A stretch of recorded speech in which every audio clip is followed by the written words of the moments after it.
ली चोंग मुजेन और हांग को तलवारबाजी के कई रूप दिखाते हैं।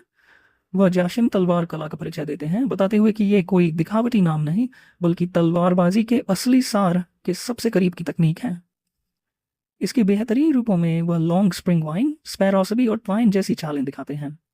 इसके बाद वह हांग और मुजेन से पूछते हैं, क्या तुम दोनों ये कर सकते हो? मुजेन गुस्से में चिल्ला उठता है, कैसे करूं? सिर्फ कह देने से चीजें संभव नहीं हो जाती। उसकी झुंझलाहट देखकर ली चोंग भी खींच जाते हैं और याद दिलाते हैं कि वह उसे 1 महीने से सिखा रहे हैं। मुजेन तर्क करता है कि वह 1 महीने में कोई पेड़ उड़ाकर नहीं गिरा सकता। ली चोंग जोर देकर कहते हैं कि समस्या उसकी स्टांस में है। फिर दोनों आपस में उलझ जाते हैं। कौन सा स्टांस सही है, इस बात पर बहस शुरू हो जाती है। हांग चुपचाप दोनों की नोकझोंक देखता रहता है। आखिरकार ली चोंग हांग को आजमाने के लिए कहते हैं। हांग कोशिश करता है और फिर मुजेन भी दोबारा ट्राई करता है। ली चोंग मुजेन की पोजीशन ठीक करते हैं और कहते हैं, यही है असली स्टांस। मुजेन अब भी उलझन में रहता है और पूछता है कि फर्क क्या है। ली चोंग उसे फिर से सीधा खड़े होने और दोहराने का आदेश देते हैं। हांग उनकी बहस देखकर हल्की सी मुस्कान दबा लेता है। मुजेन मजाक उड़ाता है, सिर्फ 1 महीने में इतना लालच, ऐसे चलेगा तो लोग नरक में जाओगे। ली चोंग जवाब देते हैं, बड़ों का सम्मान नहीं करोगे तो बर्फीले नरक में जाओगे। इस तरह उनकी ट्रेनिंग रूटीन चलती है। सुबह होती है सचिवीय प्रशिक्षण से, दोपहर में सिर्फ जोन बो मूवमेंट की प्रैक्टिस और रात होते ही जाशिम तलवार से स्पार। पूरे महीने यही उनका नियम बन चुका है। हांग देखता है कि बाहर से चाहे सब मजाकी क्यों न लगे, लेकिन भीतर कहीं छुपा हुआ सम्मान और उम्मीद है। उसे याद आता है कि उसका भी कभी एक गुरु हुआ करता था और कभी कभी ली चोंग और मुजेन को देखकर लगता है कि वे असली गुरु और शिष्य की तरह हैं। शाम को हांग आदर से ली चोंग को खाने पर बुलाता है। ली चोंग मुस्कुराते हुए मुजेन से कहते हैं, देखो हांग कितना शिष्ट है। मुजेन तुरंत पलटवार करता है और मजाक में कहता है, हाँ, अब जल्दी खा लो और अपने कीमती शरीर को संभाल कर रखो। आखिरकार वह दिन आ ही जाता है जब हांग को विदा लेना होता है। वह दोनों का आभार जताता है। ली चोंग जवाब देते हैं, अगर किस्मत ने चाहा तो हम फिर मिलेंगे। साथ ही वह हांग को चेतावनी देते हैं कि अगर वह चोंगकिंग में बसने का सोचता है तो उसे अपना नाम बदलना होगा, क्योंकि अगर कभी जूल गांव के बारे में जानने वाला कोई आ गया तो मुसीबत खड़ी हो सकती है। आखिर हांग ने एक इंसान को मार डाला है, वजह चाहे जो भी रही हो। हाथ हिलाकर अलविदा कहने के बाद हांग अपनी राह पकड़ लेता है। पीछे मुजेन उदास हो जाता है और ली चोंग ये नोटिस कर लेते हैं। मुजेन मानता है कि हांग उसका पहला सच्चा दोस्त था जब से वह सिचुआन छोड़कर निकला है। ली चोंग उसे चिढ़ाते हुए कहते हैं, उदास होना तो बनता है, आखिर तुम कभी भी उसे जाशिम की द्वंद्व युद्ध में हरा नहीं पाए, शायद कभी हरा भी नहीं पाओगे। गुस्से में मुजेन पलटकर कहता है कि उसने आखिर में लगभग जीत ही लिया था, मगर तभी देखता है कि ली चोंग तो आगे बढ़ चुके हैं। मुजेन पीछे से चिल्लाता है, कम से कम जाते जाते कुछ बोल ही देते। ली चोंग पीछे मुड़कर कहते हैं, रोना धोना बंद करो और बस पीछे चलो। दोनों फंग परिवार की लोहारशाला पहुंचते हैं। मास्टर फंग झिझकते हैं जब भट्टी उधार मांगी जाती है, लेकिन मजाक में कहते हैं, कीमत बस यही होगी कि मैं तुम्हें काम करते देख सकूं। ली चोंगा करते हुए कहते हैं, तो फिर तैयार हो जाओ, क्योंकि अब तुम्हें धरती की सबसे महान कारीगरी का फ्रंट रो सीट मिलेगा। मुजेन मुस्कुराते हुए जोड़ता है, ऐसा ऑफर कौन ठुकराएगा। थोड़ी देर चुप रहने के बाद मास्टर फंग मान जाते हैं। मुजेन सोचता है कि उन्होंने इतनी आसानी से हाँ क्यों कर दी। तभी ली चोंग भट्टी के साथ साथ लकड़ी और सामग्री भी मांग लेते हैं। मास्टर फंग हंसते हुए कहते हैं, तो एक दरांती भी बना डालना। ली चोंग खुशी से हामी भरते हैं। मुजेन झल्ला कर बोल पड़ता है, अब तलवार भी गढ़नी पड़ेगी और दरांती भी, मुझे तो सर्कस का बंदर बना दिया है। लेकिन ली चोंग परवाह नहीं करते और कहते हैं, बस दरांती बना दो। वह याद दिलाते हैं कि असली सौदा तो यही था, दवाइयों और मार्शल आर्ट्स की ट्रेनिंग की फीस लोहारगिरी करके चुकानी होगी। और पूछते हैं, क्या तुम 1 महीने की फीस मारने का सोच रहे हो। मुजेन मान जाता है, कहता है कि बात तो ठीक है, लेकिन उसने कभी दरांती बनाई ही नहीं। वह हथौड़ा उठाकर दरांती गढ़ना शुरू करता है। हथौड़े की थक की आवाज़ सुनकर मास्टर फंग मुस्कुराते हैं। वह सोचते हैं कि कितने समय बाद ये भट्टी जली है, कम से कम अब भट्टी का देवता नाराज तो नहीं होगा। बारिश की तप तपक और हथौड़े की गूंज मिलकर पत्थर की घंटियों जैसी धुन बजाती है। मास्टर फंग मन ही मन सोचते हैं, भले ही ये लड़का दुनिया का सबसे बड़ा लोहार न बन पाए, लेकिन इसमें कोई शक नहीं कि ये एक बेहतरीन लोहार जरूर बनेगा। मास्टर फंग सोच में डूब जाते हैं। उन्हें याद आता है कि जब वह युवा थे उन्होंने भी ऐसा ही जोश महसूस किया था। काम खत्म होने के बाद मुझे दरांती उठाकर मास्टर फंग के पास लाता है। वह कहता है, ये मेरी पहली कोशिश है, मुझे यकीन नहीं कि ये ठीक बनी है या नहीं। मास्टर फंग चौंक जाते हैं ये सुनकर कि ये उसका पहला प्रयास है। मुजेन पूछता है, क्या ये कीमत चुकाने लायक है? मास्टर फंग दरांती को हाथ में लेते हैं और अचानक उसी बांस की कुर्सी पर चला देते हैं जिस पर वह बैठे थे। धार बिना किसी रुकावट के कुर्सी उसी को चीर देती है और तभी मास्टर फंग भट्टी से बाहर भागते हैं और आंखों से ओझल हो जाते हैं। मुजेन हक्का बक्का रह जाता है, समझ नहीं पाता कि अभी क्या हुआ। ली चोग मुस्कुराकर कहता है, चिंता मत कर, तलवार की तैयारी कर लो, मास्टर फंग जल्दी ही लौट आएंगे। ठीक उसी समय पीछे से आवाज आती है, मैं लौट आया। मास्टर फंग वापस आते हैं, लेकिन इस बार अकेले नहीं। साथ में कई बुजुर्ग हैं जिनके हाथों में हथियार हैं और चेहरे पर सख्त भाव। वे सीधे मुजेन की ओर बढ़ते हैं और हैरानी से पूछते हैं, इतनी बारीक दरांती तुमने कैसे बनाई? मुजेन उलझन में है। बुजुर्ग हथियार को हाथों में लेकर जांचते हैं और उनकी हैरानी गुस्से से बदलकर उत्साह में बदल जाती है। वे चिल्लाते हैं, यह धार तो चोंकिंग के सबसे बड़े लोहारों के बने हथियारों को भी बिना खरोंच छोड़े काट देती है। यह तो ऐसे चीरती है जैसे टोफू काटा हो। उनकी आंखों में ललक चमक उठती है। कोई उसे तकनीक सिखाने की गुजारिश करता है। कोई कहता है तलवार बनाओ, तो कोई जोर डालता है कि पहले कुल्हाड़ी बनाओ। उनकी आवाजें एक दूसरे पर चढ़ जाती हैं।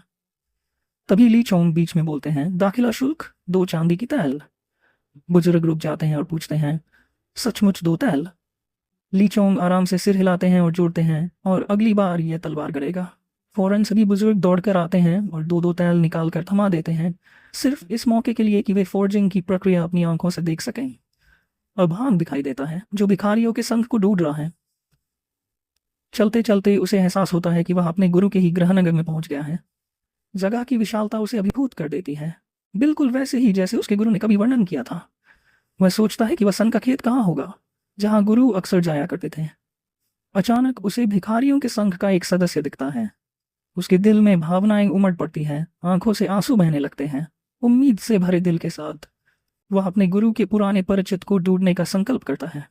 वह भिखारियों के संघ के शाखा प्रमुख से मिलता है और कृतज्ञ होकर अपना आभार व्यक्त करता है। शाखा प्रमुख मुस्कुराकर कहता है, तुम हमेशा यहाँ स्वागत योग्य हो। भिखारी संप्रदाय के शिष्य कभी भी आ सकते हैं। हांग सिर झुकाकर धन्यवाद देता है और निकल पड़ता है। रास्ते में सोचता है, मैं तो इसलिए आया था क्योंकि सुना था कि भिखारियों का संघ यही मुख्य सड़क पर है, पर यहाँ कोई भी मेरे गुरु को जानता तक नहीं। 20 साल बीत चुके हैं उसके गुरु को गए हुए। शायद वाकई अब कोई याद नहीं करता। और ये जगह भी उस संघ से बिल्कुल अलग लग रही है जिसका वर्णन गुरु किया करते थे। हांग को झटका तब और लगा जब शाखा प्रमुख ने शामिल होने के लिए शुल्क मांग लिया। वह सोचता है, मेहनत से तो ये रकम जुटाई जा सकती है, पर भिखारी बनने के लिए पैसे देना ये तो गलत है। आखिरकार उसने ठान लिया, इस सड़क पर शायद कोई भी गुरु को नहीं पहचानता। हिम्मत करके वह एक एक कर सभी भिखारियों से पूछने लगा। हर बार उसे मिला सिर्फ एक ही जवाब, नहीं जानते। दिल टूटता जा रहा था। हांग हर किसी को विनम्रता से धन्यवाद कहकर आगे बढ़ जाता। क्या सचमुच कोई भी अब गुरु को याद नहीं करता? इसी दौरान एक आदमी उसके पास से गुजरता है। हांग रुक जाता है, थोड़ा झिझक कर आखिरी बार पूछने का निश्चय करता है। हल्की मुस्कान के साथ वह उस आदमी के पास जाकर पूछता है, क्या आप उस उपनाम वाले व्यक्ति को जानते हैं? वह कभी भिखारियों के संघ का हिस्सा था, शायद 20 साल पहले यहाँ सक्रिय था। आदमी उत्सुक होकर उसकी बात दोहराता है, फॉर नॉट, क्या वो मुझसे कोई दर्जन साल बड़ा रहा होगा? हांग की आंखें फैल जाती हैं। वह तुरंत हाँ में सिर हिलाता है। आदमी यादों में खो जाता है। हाँ, मुझे याद है। एक बड़े भाई बाकी भिखारियों से अलग, हमेशा सलीके से रहते थे और अक्सर सन के खेतों में दिखते थे। हांग की आंखें चमक उठती हैं। हाँ, वही मेरे गुरु हैं। लेकिन तभी आदमी के अगले शब्द उसकी आत्मा को हिला देते हैं। वह कहता है, तुम शायद गलत हो। माजोंगी तो सिर्फ 1 नोट भिखारी था। ये सुनते ही हांग पर मानो वज्रपात हो गया। उसका दिल चीर गया। वह सड़क पर दौड़ पड़ता है। आंखों से आंसू बहते जा रहे हैं। उसके विचार बिखरते जा रहे हैं। वह खुद से कहता है, नहीं, असंभव है। गुरु 3 नोट से ऊपर नहीं हो सकते थे। तीसरे नोट के बाद तो मार्शल आर्ट्स का ज्ञान होना अनिवार्य है, और मेरे गुरु ने कभी मार्शल आर्ट्स सीखे ही नहीं। हांग की यादों में उसके गुरु की सच्चाई उभरती है। धीमा, अनाड़ी, इतना कि कोई उसे सिखाने को भी तैयार नहीं था। इसीलिए उसका नाम पड़ा माजोंगी, जो हर दिन सन के खेतों में लुटता रहता था। हांग को उन पुराने भिखारियों की बातें याद आईं। तुम्हारा गुरु तो चोरी करके भाग गया था। अगर कुछ जानना है तो नीचे धारा में रहने वाली बूढ़ी यंग से पूछो। ये शब्द हांग के दिल पर हथौड़े की तरह पड़े।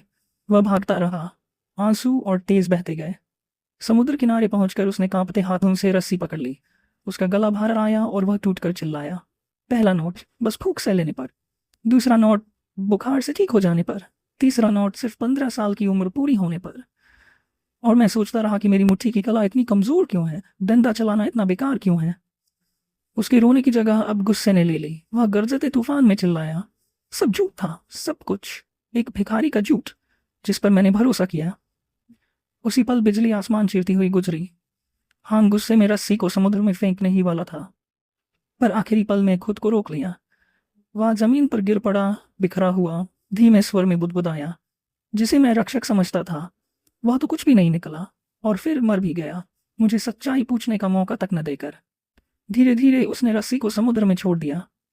लहरों के साथ वह डूब गई और उसकी आंखों से आंसू बहते रहे। दृश्य बदलता है। फूम परिवार की धातुशाला में मुझे थका हुआ काम खत्म करता है। मजदूर हैरान होकर पूछते हैं, आज इतना जल्दी? एक आदमी याद दिलाता है, मास्टर को भी तो आराम चाहिए। सब धीरे धीरे बाहर निकल जाते हैं। मुझे इनकी नज़र दरवाजे पर खड़े हांग पर पड़ती है, थका हुआ, टूटा हुआ, मानो भीतर से खाली। सब सुनकर मुझे शांत स्वर में कहता है, तो ये सच था? हांग चुप रहा। मुझे पूछता है, कुछ खाया?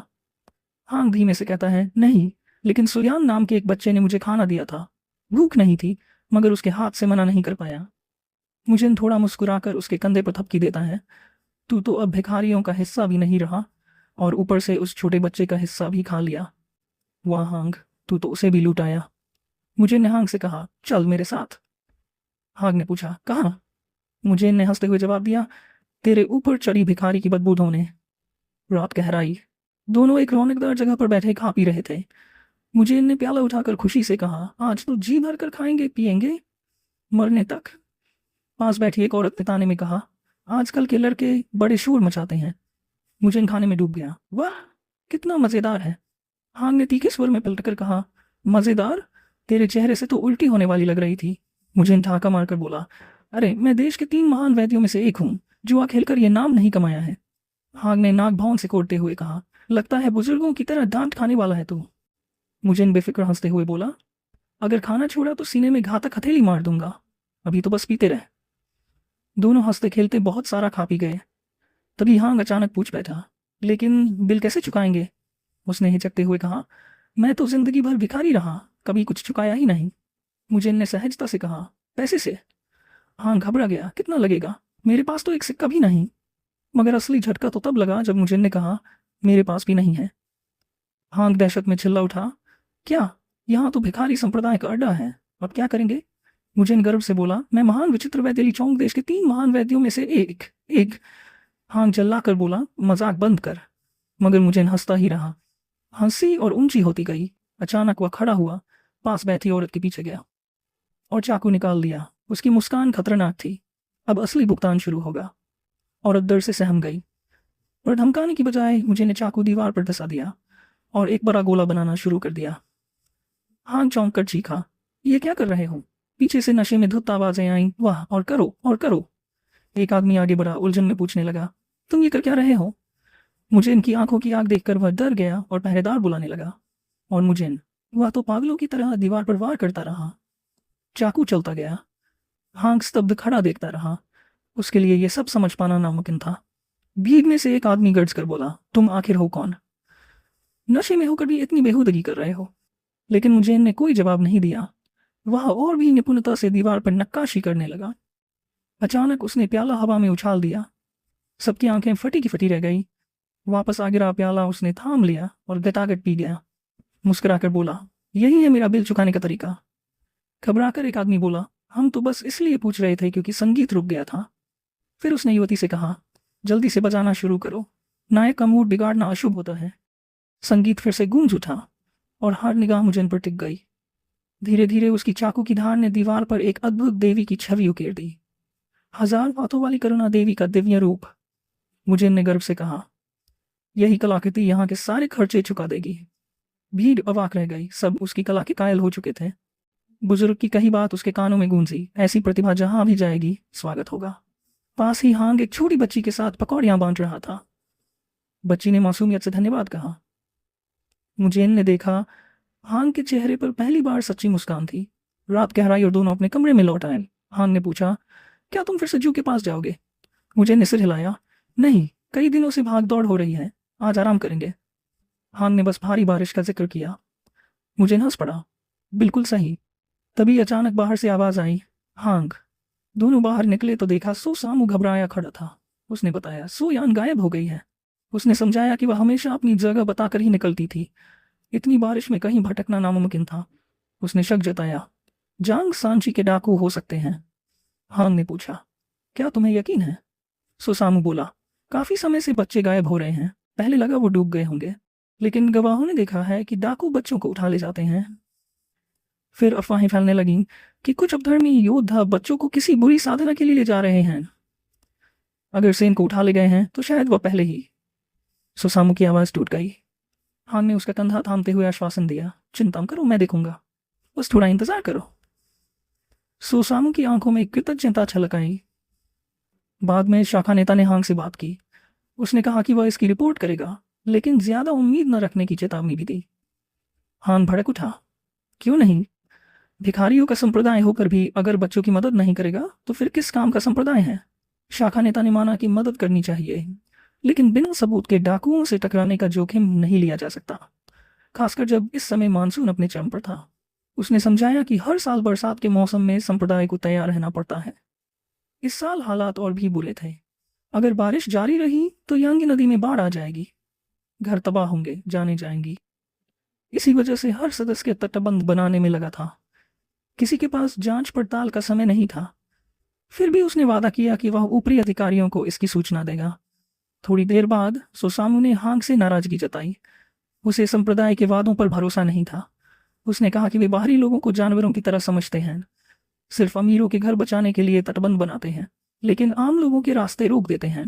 हांग ने कहा कि सच्चे योद्धाओं को तो हमेशा धर्म निभाना चाहिए, लेकिन सोसामू ने कटु स्वर में जवाब दिया, डाकू और अपधर्मी भी तो योद्धा हैं, क्या उनमें से किसी ने कभी धर्म निभाया?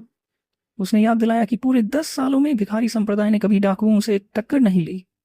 उसके अनुसार यह संप्रदाय किसी भिखारी के लिए सब कुछ दांव पर नहीं लगाएगा, जिसकी परवाह कोई नहीं करता। उन्हें तो बस अपने नए कपड़े गंदे होने का डर है और अपनी छवि बचाए रखना ही सब कुछ है। हांग का विश्वास डगमगा गया। उसे लगा अब सब झूठ था। उसने खुद से कहा, मुझे अपराध बोध महसूस करने की कोई वजह नहीं। मैंने जितना किया उतना ही काफी था। मेरा कर्तव्य तो जू गांव में ही खत्म हो गया था, वो भी एक झूठे की झूठी हुई वीरता थी। इन विचारों में डूबा वह लौटने को ही था कि अचानक एक बूढ़ी औरत ने उसे रोक लिया। उसने पूछा, क्या तुम मंगी को ढूंढ रहे हो? मैं योंग बूढ़ी औरत हूँ। उसने हांग से उसके और जोंगियान के रिश्ते के बारे में सवाल किया। हांग ने उल्टा पूछा कि वह जानना क्यों चाहती है। उसने कहा कि उसने तो यही सुना है कि जोंगियान एक चोर था जो सब कुछ लूट कर भाग गया। फिर उसने पूछा, क्या उसने तुमसे कोई कीमती चीज छीन ली थी? बूढ़ी योंग ने दृढ़ता से इनकार किया। उसने कहा, मांगी स्वभाव से चोर नहीं था, वह चोरी करने वाला इंसान नहीं हो सकता। फिर उसने एक चौंकाने वाली बात कही, शायद उसने जो चुराया वो कोई वस्तु नहीं थी, बल्कि एक इंसान था। यह सुनकर हांग स्तब्ध रह गया। बूढ़ी योंग ने बताया कि यह घटना करीब 20 साल पहले की है, जब चुंगकिंग में न्याय पंथ और अंधकार पंथ के बीच संघर्ष चल रहा था। मध्य क्षेत्र के वर्तमान उप प्रमुख हंगमाई न्याय पंथ से थे, जबकि उप प्रमुख युबोंगी अंधकार पंथ से। आमतौर पर भिखारी के कपड़े साफ हों या गंदे, इससे किसी को फर्क नहीं पड़ता, लेकिन जब छोटी छोटी बातें बार बार टकराती हैं तो वही बातें जानलेवा दुश्मनी बन जाती हैं। एक दिन ऐसा ही हुआ। एक बड़ा झगड़ा छिड़ गया। हंगामे के बीच युबोंगी की मौत हो गई। उसके बाद हिंसा को कोई रोक नहीं पाया। उसी दिन अंधकार पंथ को चोंगकिंग से खदेड़ दिया गया और तभी मांगी भाग गया, युबोंगी के बेटे को लेकर। हाग ने पूछा, उस लड़के का नाम क्या था? बूढ़ी योंग ने जवाब दिया, उंगजोंग। यह सुनते ही हांग बिल्कुल खामोश हो गया। योंग ने समझा कि वह यहाँ बेटे की वजह से नहीं आया था। अगर बात उसकी नहीं थी तो उसके पास बताने को और कुछ नहीं। उसने कहा, मुझे मांगी के बारे में यही पता है, अगर कभी उससे मिलो तो मेरी सलाम पहुंचा देना, और अगर वह चोंगकिंग लौटे तो कहना कि वह मुझे ढूंढे। यह कहकर वह जाने लगी, लेकिन जब पीछे मुड़ी हांग वहां से गायब था। कुछ देर बाद हांग अकेला समुद्र किनारे खड़ा था। उसका मन उथल पुथल से भरा हुआ। उसे लगा सब झूठ था। नाम, चौथे चक्र की संरक्षकता, यहाँ तक कि मार्शल आर्ट्स भी, सब कुछ झूठ। आंखों में आंसू भरकर उसने खुद से पूछा, क्यों? पीड़ा से टूटकर वह पानी में झुक गया, जैसे कुछ निकालने की कोशिश कर रहा हो। आखिरकार उसके हाथ में सन की रस्सी आई, लेकिन उसी पल उसका शरीर नीचे गहराई में डूब गया। पानी के भीतर उसका मन शोक में डूबा घूम रहा था। उसे याद आया कि भिखारी संप्रदाय की चौथे चक्र की संरक्षक रस्सी क्यों बांधी जाती थी। नियमों की रक्षा के लिए, लोगों की सुरक्षा के लिए, किसी ऐसे के लिए जो उसे बचाना चाहता था, किसी ऐसे के लिए जिसने खुद को उस रस्सी से बांधा था। गहराई में उसे एक और रस्सी दिखाई दी। उसने कसकर पकड़ा और ऊपर चढ़ने की कोशिश की। तभी उसने देखा कि कोई उसकी ओर नीचे आ रहा है। कुछ ही पल बाद सामने आया। वह मुझे था। मुझे ने उसे पकड़कर ऊपर खींच लिया। दोनों किनारे पर गिर पड़े हांफते हुए। मुझे ने गुस्से में डांटा, क्या तुझे कोई ऐसी बीमारी हो गई है कि कपड़े गंदे हो तो मर जाएगा? पागल है तू, ऐसे मौसम में तैरने चला आया? हांग सिर्फ जोर जोर से खांसता रहा। फिर भी हाथ में कसकर पकड़ी रस्सी को थामे हुए उसने मुझे से विनती की, बस एक बार मेरी मदद कर। मुझे ने झल्लाकर कहा, अभी अभी तेरी जान बचाई है, और क्या चाहता है तू? हांग ने ऐलान किया, हम सोसियन को डाकुओं से छुड़ाने जा रहे हैं। मुझे ने हैरान रह गया, क्या यही वो मदद है जो तू मुझसे मांग रहा था? कोई आसान काम नहीं मांग सकता था। कुछ देर बाद समंदर किनारे मजदूर अपने काम में लगे थे। वहीं पास की चट्टान के पीछे हांग और मुझे ने छिपकर हालात देख रहे थे। मुझे ने धीरे से पूछा, तेरे पास कोई प्लान है? हांग ने सिर झुका दिया, नहीं, लेकिन तू क्या सोच रहा है? क्या सबके सामने जाकर भिड़ेगा? मुझे ने मुस्कुराते हुए कहा, नहीं। हांग ने समझाया, हमें चुपचाप अंदर घुसना होगा। सोसियन को ढूंढकर निकलना है। सबसे पहले हमें यह पता लगाना होगा कि वो कहाँ कैद है। मुझे ने अंदाजा लगाया, वो किसी इमारत में होगी। हमें धीरे से अंदर जाकर तलाश करनी होगी। हांग ने छत से पलटकर कहा, तेरे कपड़े इतने चमकदार हैं, चुपचाप जाना नामुमकिन है। मुझे ने मजाक में पूछा, तो किचन में लौटकर कपड़े गंदे कर लूं? हांग ने सोचा, क्या सिर्फ गंदगी से तू डाकू जैसा दिखेगा? मुझे ने हंसते हुए कहा, तो फिर सब कुछ उतार ही दूं? हांग ने झल्ला कर जवाब दिया, उससे अच्छा तो मैं बाढ़ रोकने के लिए बांध बना लूंगा। इतना ही कहा था कि पीछे से आवाजें आने लगीं। दो डाकू गश्त करते हुए वहां पहुंचे। एक बोला, कसम से इस मौसम में गश्त करने से अच्छा मैं बाढ़ रोकने वाली दीवार बनाता। दूसरा बड़बड़ाया, हाँ, लेकिन दस्ते के लीडर का गुस्सा झेलने से तो ये बेहतर है। ये सुनकर हांग और मुझे ने दोनों चौंक उठे। मुझे ने का दिल धड़कने लगा। डाकू यहाँ भी गश्त कर रहे हैं। अगर हमने लड़ाई शुरू की तो सब बर्बाद हो जाएगा। बस चुप रहो, इन्हें निकलने दो। लेकिन डर बढ़ता जा रहा था। अगर हम यहीं रहे तो पकड़े जाएंगे। क्या पुल के नीचे छिप जाएं? लेकिन दोनों के लिए जगह नहीं है। मुझे ने हांग की तरफ देखा। हांग ने इशारे से उसे संभलने को कहा। मुझे ने चट्टान की ओट में छिप गया और हांग दूसरी तरफ खिसक गया। बारिश इतनी तेज थी कि आवाजें दब गई। दोनों डाकू करीब आए। हांग ने मुझे को इशारा किया। मुझे ने राहत की सांस ली। वाह, ये काम तो आसान ही है। चुपके से घुसना इतना मुश्किल नहीं। लेकिन तभी हांग अचानक छलांग लगाकर डाकुओं पर टूट पड़ा। दोनों ने उसकी वार को चकमा दे दिया और गुस्से से उसे घूरने लगे। मुझे ने अपनी ओट से ये सब देखते हुए बस दिमाग में चीख उठा, पागल है ये, सारी प्लानिंग बर्बाद कर दी। अगर आपको ये वीडियो पसंद आया हो तो एक लाइक ज़रूर ठोक देना। आपका एक लाइक हमें और भी बेहतर कंटेंट लाने की ताकत देता है। नीचे कमेंट करके बताओ कि अगला एपिसोड किस मनवा पर चाहिए, और वीडियो को अपने दोस्तों के साथ शेयर करना मत भूलना जिन्हें ऐसी दमदार कहानियाँ पसंद हैं। और हाँ, अगर आप पहली बार चैनल पर आए हैं तो सब्सक्राइब करके उस बेल आइकन को ज़रूर दबा देना, क्योंकि ऐसे ही फायर एपिसोड्स आते रहेंगे।